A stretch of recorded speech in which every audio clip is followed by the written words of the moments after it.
We have Tim Daly with us here today, and anyone who heard his inaugural address 3 years ago will remember his very moving personal story and the very dire statistics about the state of mental health in our profession. We have high rates of suicide, we have high rates of substance abuse, and we know that many of the complaints from members of the public about lawyers can be related to those mental health issues. But again, this mental health crisis is not a standalone crisis. It's inextricably related to the other two issues that I've already highlighted. Talk Justice was a recent project of the Barristers Society where we facilitated a discussion with community groups and members of the public, disadvantaged members of the public, and we wanted to find out about their experience in accessing legal services and the justice system.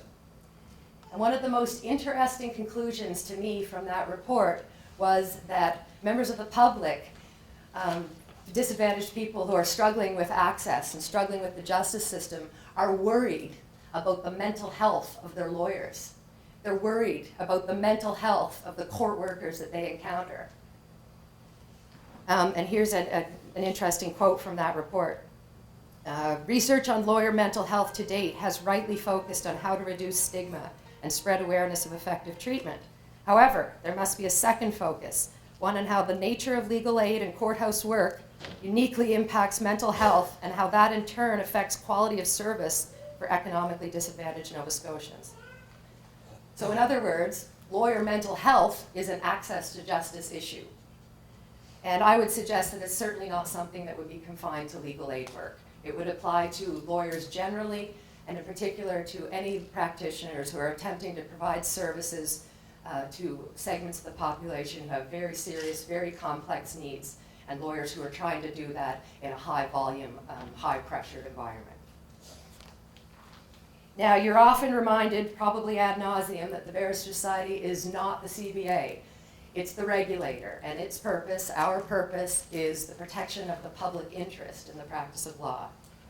Now, this is true, but the reforms that we are looking at making now, implicit in those forms is the recognition that the public is going to be best protected when our rules of regulation are based on principles of being preventive and proactive. In other words, helping and supporting lawyers, and having rules that are not just set out and apply to everybody equally, but that can be adapted according to the needs of the people that they apply to. So one size fits all is no more. Because it's in the public interest for the regulator to play a positive, supportive role in the lives of lawyers whenever and wherever possible. Because lawyer mental health is an access issue, and because being attentive to that as an access issue may require special touch and special considerations when it comes to lawyers in small firms and sole practices. So, my third and final challenge. Let's dump that whole us and them mentality that so many of us have when we think about the Barristers Society. Yes, we all fear that personal and confidential envelope from the Barristers Society. I do too. And it's natural. It's the regulator, and that's a natural reaction. But our model is one of self-regulation. And we, everyone in this room, the members of the profession, are the self in that self-regulation. So don't allow yourself to fall back on that us and them cop-out. It really is sloppy thinking. And I would encourage you to speak out when you hear other people speaking that way. But most of all, get involved, pay attention, provide feedback.